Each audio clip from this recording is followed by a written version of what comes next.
¿Has oído hablar de Joseph Edward Duncan? Un feroz asesino que produce escalofríos a la gente, incluidos juros.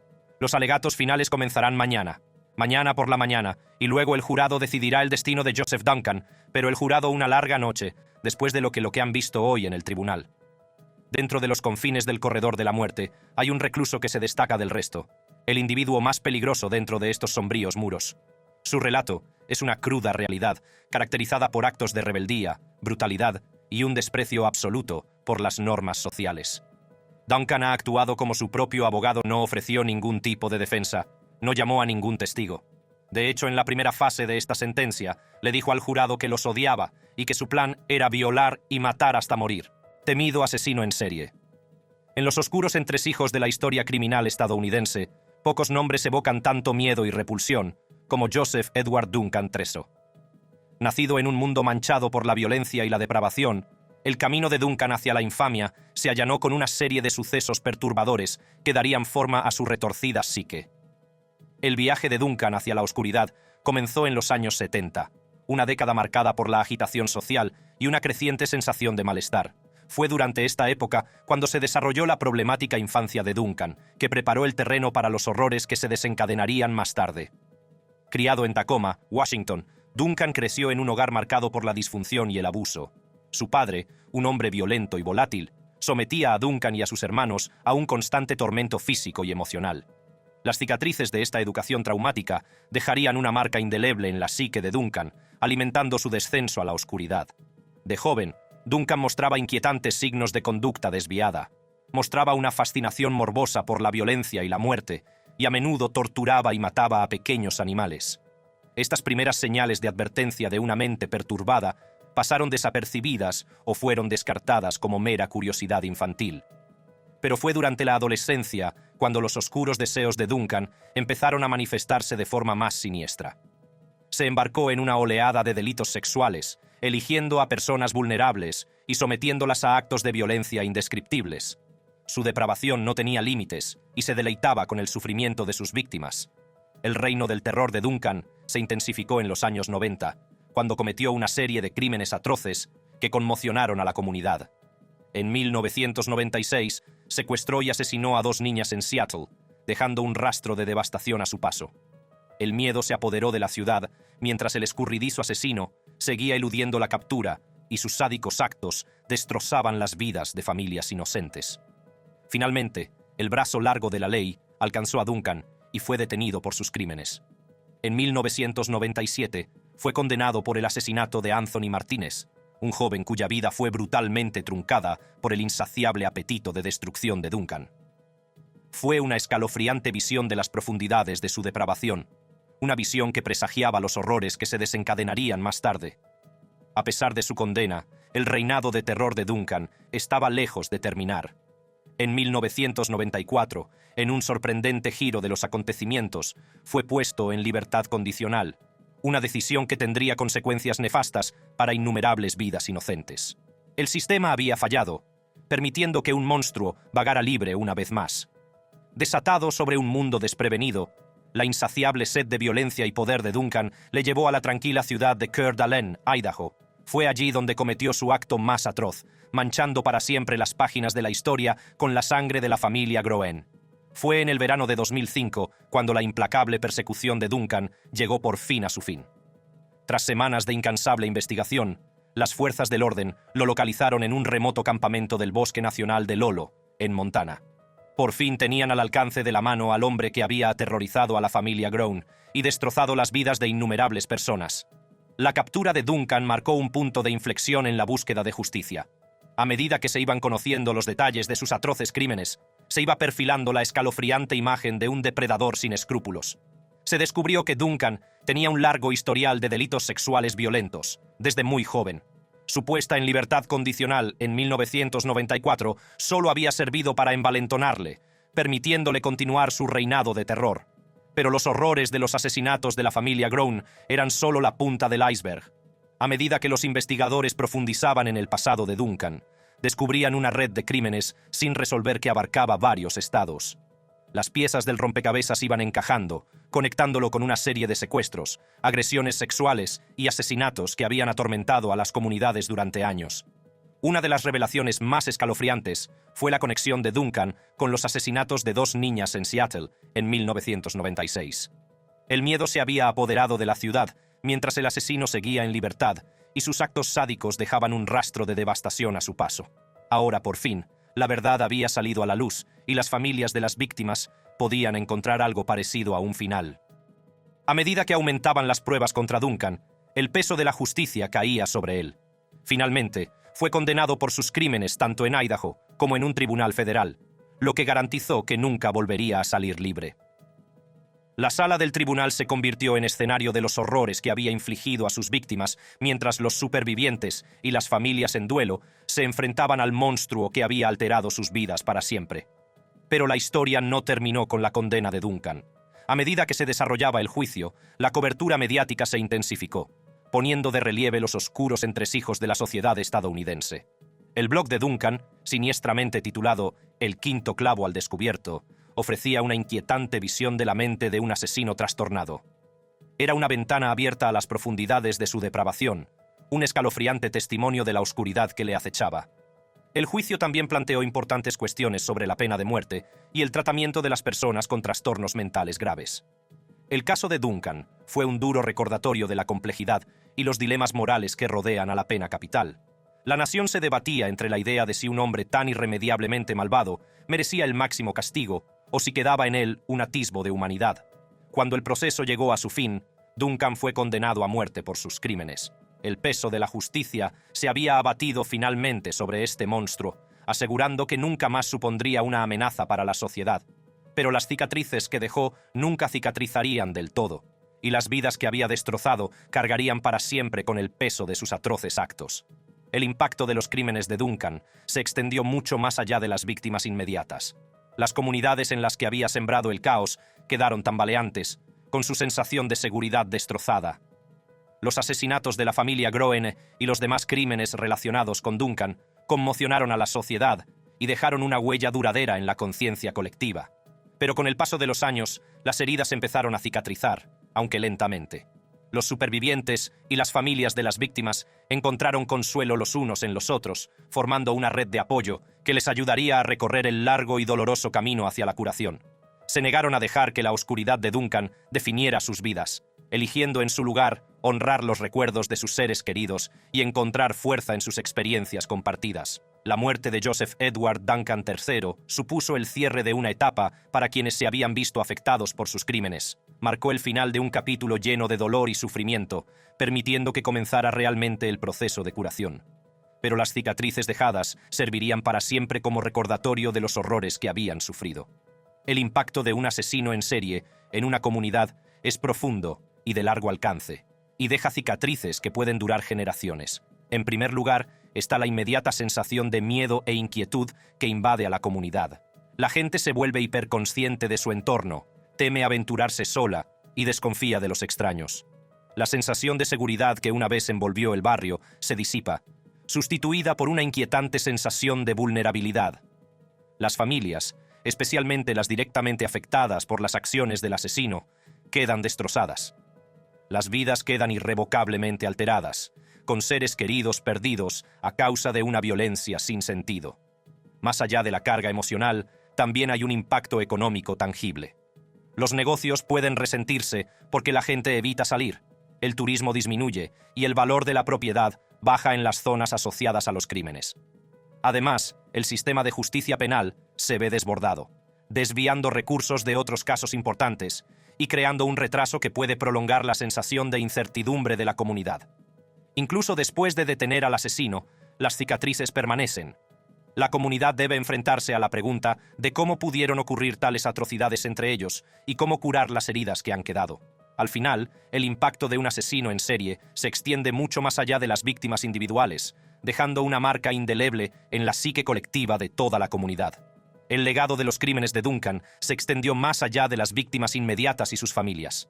Su caso planteó importantes cuestiones sobre la pena de muerte y el tratamiento de las personas con trastornos mentales graves. Provocó debates sobre la naturaleza del mal y la complejidad de la justicia. La nación se vio obligada a enfrentarse a la oscuridad que puede acechar en el interior de la psique humana, y a lidiar con la difícil tarea de encontrar un sentido ante semejante violencia sin sentido. Nuevos delitos frustran la libertad condicional.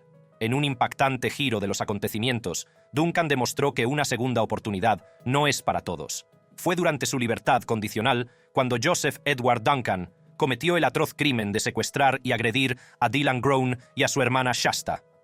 Este incidente ocurrió en 2005. Dylan no sobrevivió a la terrible experiencia y perdió trágicamente la vida a manos de Duncan. Este delito constituyó una grave violación de las condiciones de su libertad condicional y provocó una mayor devastación en la familia Groene. La familia Groene, un hogar aparentemente corriente, se convirtió en víctima involuntaria de los deseos sádicos de Duncan. Al amparo de la oscuridad, irrumpió en su casa, dejando tras de sí una escena de horror indescriptible. Brenda Groen, su novio Mark Mackenzie y su hijo Slade, de 13 años, fueron asesinados sin piedad. Sus vidas se apagaron en un instante.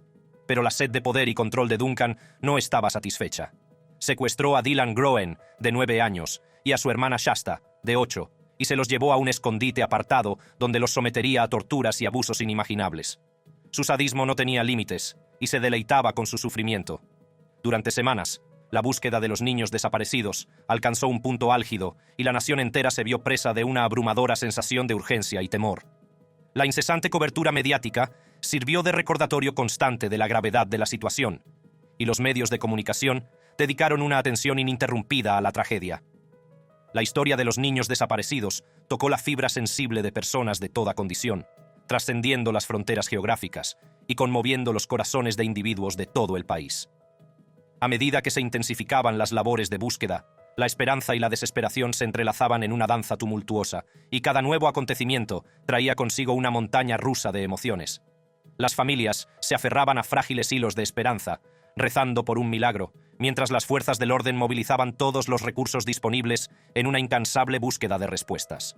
La nación contenía colectivamente la respiración, unida en su ferviente deseo de que se resolviera esta terrible experiencia.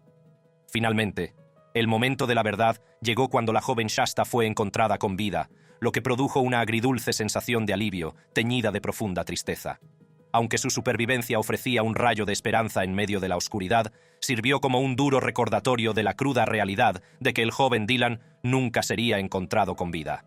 Su inocente vida había sido trágicamente truncada por las crueles acciones de Joseph Edward Duncan, dejando un vacío en los corazones de sus seres queridos que nunca podría llenarse. La nación lloró la pérdida de un alma preciosa, lidiando con la incomprensible crueldad que había destrozado las vidas de una familia desprevenida. Con el paso de los años, el reinado de terror de Joseph Edward Duncan III pareció desvanecerse en los anales de la historia.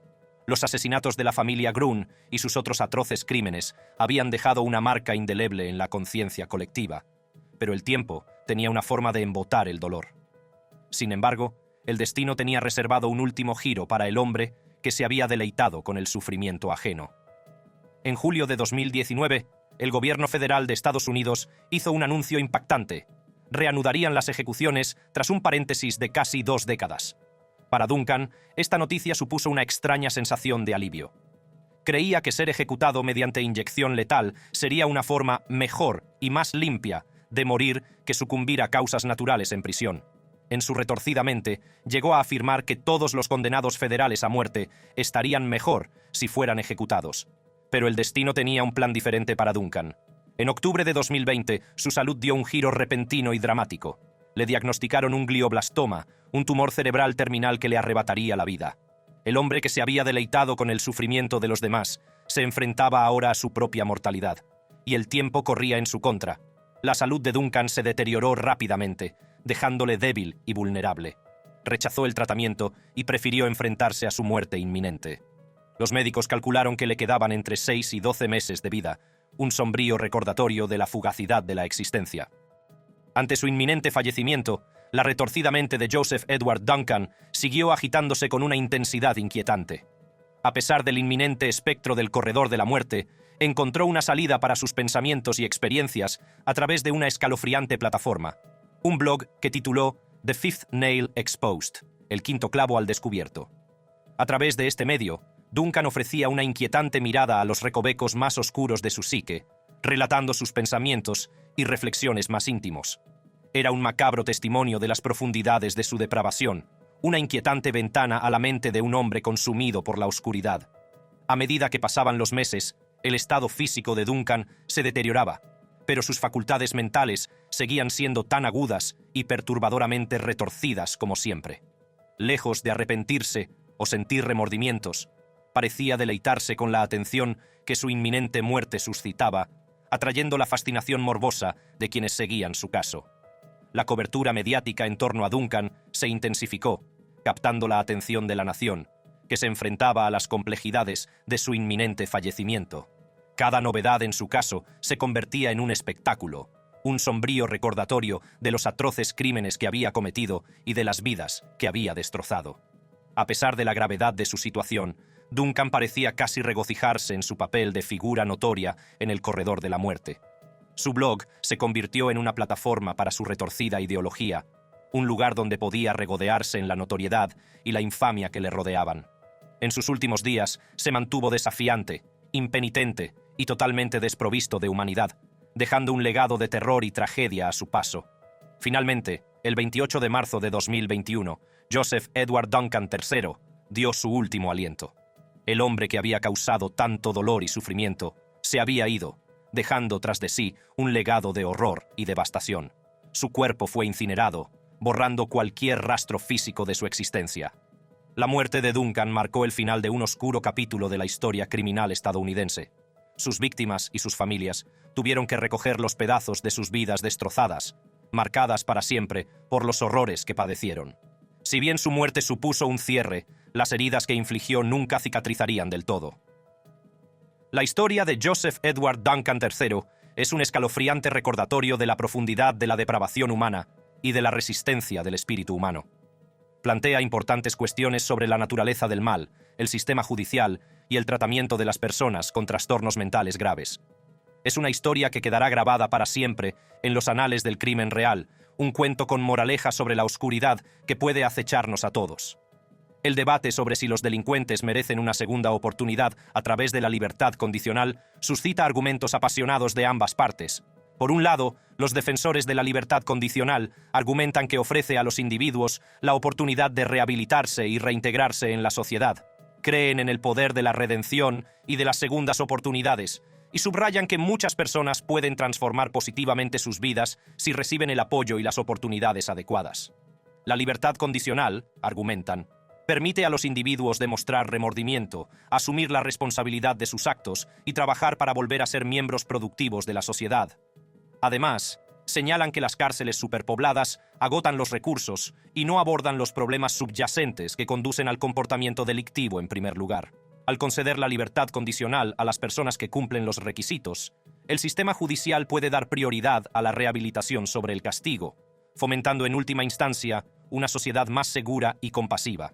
Por el contrario, quienes se oponen a la libertad condicional sostienen que plantea riesgos significativos para la seguridad pública, especialmente en los casos de delincuentes violentos o reincidentes. Expresan su preocupación por el hecho de que la concesión prematura de la libertad condicional pueda dar lugar a la reincidencia, exponiendo a personas inocentes al riesgo de sufrir daños. Además, argumentan que algunos delitos son tan atroces que justifican el encarcelamiento permanente, ya que creen que ciertos individuos no pueden rehabilitarse. En última instancia, el debate sobre si los delincuentes merecen una segunda oportunidad a través de la libertad condicional es complejo y polifacético, y afecta a cuestiones de justicia, rehabilitación, seguridad pública y valores sociales. Aunque ambas partes presentan argumentos convincentes, encontrar el equilibrio adecuado entre responsabilidad y compasión sigue siendo un reto para los responsables políticos y la sociedad en su conjunto. Mientras seguimos lidiando con estas cuestiones, es esencial tener en cuenta la dignidad inherente y el potencial de crecimiento de cada individuo, al tiempo que se da prioridad a la seguridad y el bienestar de la comunidad en general.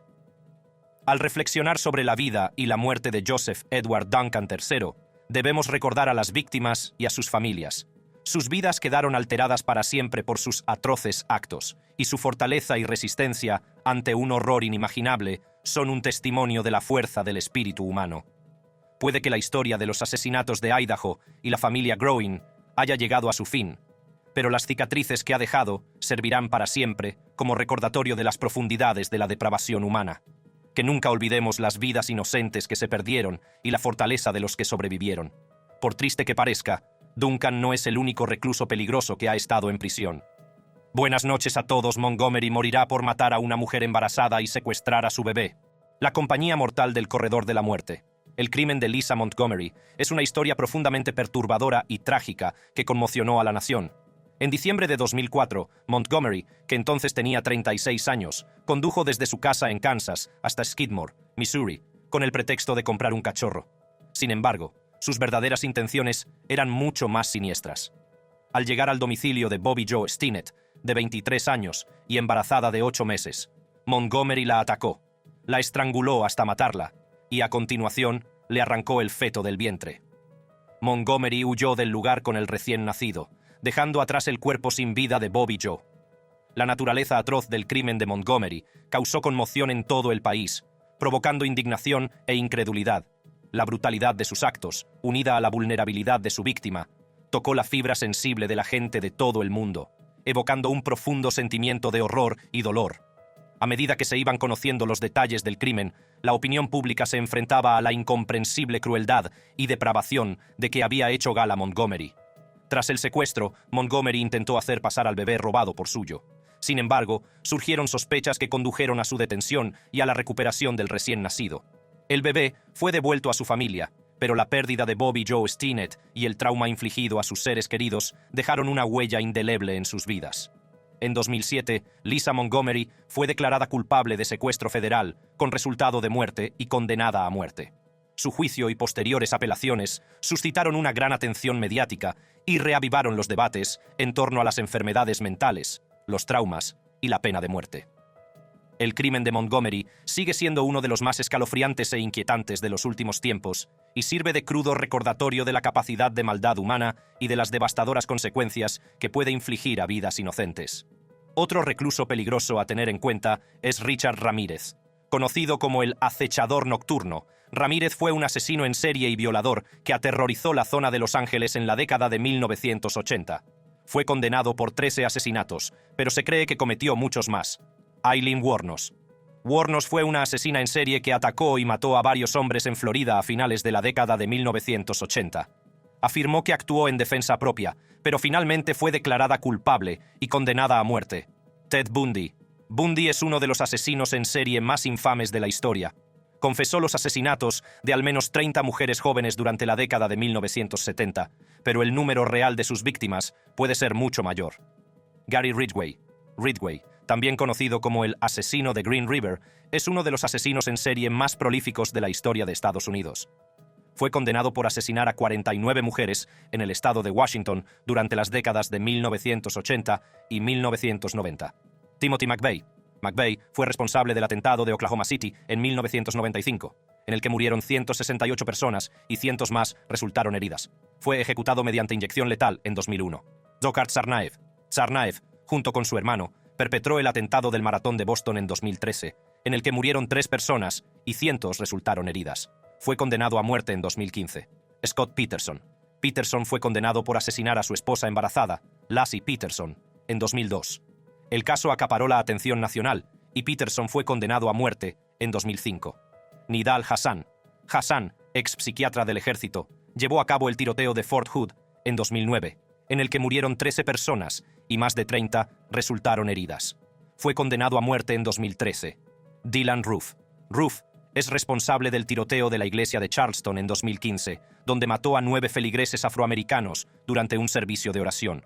Fue condenado a muerte en 2017. La historia y los orígenes del corredor de la muerte están profundamente arraigados en la evolución del sistema judicial estadounidense. Para comprender la importancia de esta empresa mortal, primero debemos explorar sus inicios. El concepto del corredor de la muerte se remonta a principios del siglo XIX, cuando Estados Unidos comenzó a adoptar un enfoque más formalizado de la pena capital. Antes de esto, las ejecuciones se llevaban a cabo a menudo en público, sirviendo como forma de entretenimiento para las masas. Sin embargo, a medida que la sociedad progresaba, crecía el deseo de un proceso más controlado y privado. El primer estado en establecer una zona designada para albergar a los condenados a muerte fue Pensilvania en 1829. Conocida como la Casa de la Muerte, Esta instalación se construyó específicamente para albergar a los presos que esperaban su ejecución. Esto marcó el comienzo de una nueva era en el sistema de justicia estadounidense, que acabaría dando lugar a la Compañía Mortal del Corredor de la Muerte. Con el paso de los años, otros estados siguieron su ejemplo y crearon sus propios corredores de la muerte. Estas instalaciones solían estar situadas dentro de prisiones de máxima seguridad, separadas de la población general. Los reclusos del Corredor de la Muerte eran los que habían sido condenados por los crímenes más atroces, crímenes que merecían el máximo castigo. Con la llegada del siglo XX, la silla eléctrica se convirtió en el principal método de ejecución en muchos estados. Los condenados a muerte eran conducidos a la cámara de ejecución, donde eran atados a la silla y sometidos a una corriente eléctrica letal. Este método, aunque controvertido, se consideraba una alternativa más humana que los ahorcamientos públicos o los pelotones de fusilamiento.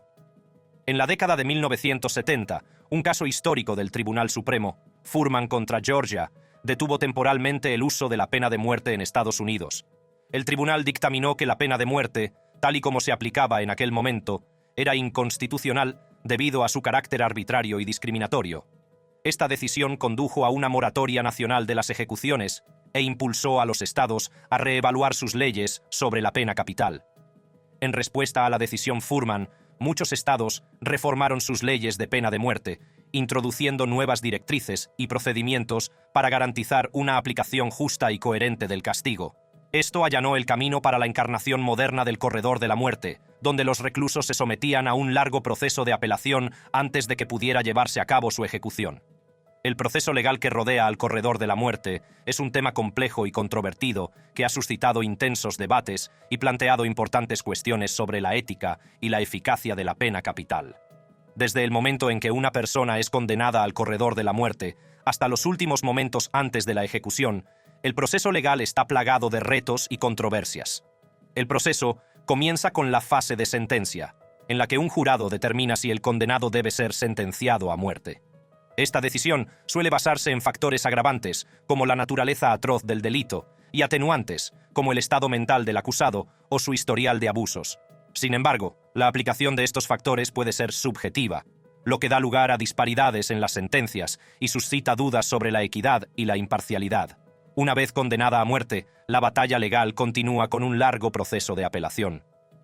En Estados Unidos, los condenados a muerte tienen derecho a recurrir sus condenas y sentencias, lo que a menudo conlleva años o incluso décadas de procedimientos judiciales. Estas apelaciones se centran en diversos aspectos del caso, como violaciones constitucionales, nuevas pruebas o reclamaciones de asistencia letrada ineficaz. Uno de los aspectos más controvertidos del proceso legal en torno al Corredor de la Muerte es la cuestión de las condenas erróneas. Han surgido numerosos casos de personas inicialmente condenadas a muerte que posteriormente han sido exoneradas gracias a nuevas pruebas o a pruebas de ADN. Estos casos ponen de manifiesto la falibilidad del sistema judicial y suscitan serias dudas sobre el carácter irreversible de la pena capital. Otra fuente de controversia es el uso de la inyección letal como método principal de ejecución. Aunque se pretende que sea una alternativa más humana a los métodos anteriores, como la silla eléctrica o el pelotón de fusilamiento, la inyección letal se ha enfrentado a críticas por su potencial para causar sufrimientos innecesarios. La escasez de fármacos y la preocupación por la eficacia de los medicamentos utilizados han complicado aún más la cuestión, dando lugar a impugnaciones legales y peticiones de métodos alternativos de ejecución. El papel de las enfermedades mentales en los casos del Corredor de la Muerte es otra cuestión polémica. Muchos sostienen que las personas con enfermedades mentales graves no deberían ser condenadas a muerte, ya que su estado puede mermar su capacidad para comprender las consecuencias de sus actos. Sin embargo, los criterios para determinar la competencia mental y la disponibilidad de recursos de salud mental en el sistema judicial varían mucho, lo que lleva a una aplicación incoherente de este principio. Además, la demografía de los reclusos del Corredor de la Muerte también ha suscitado preocupación por las disparidades raciales y socioeconómicas. Los estudios han demostrado que en el Corredor de la Muerte hay una representación desproporcionada de personas procedentes de comunidades marginadas, en particular de personas de color y con bajos ingresos. Esto ha dado lugar a acusaciones de parcialidad sistémica y discriminación en el sistema de justicia penal. Estos son solo algunos ejemplos de los peligrosos reclusos que se encuentran actualmente en el corredor de la muerte. Sus crímenes han dejado un impacto duradero en la sociedad y sirven como recordatorio de los horrores que pueden cometer individuos capaces de tal violencia. Gracias por seguir con nosotros. Si le gusta nuestro contenido, nuestros vídeos más recientes están a solo un clic de distancia.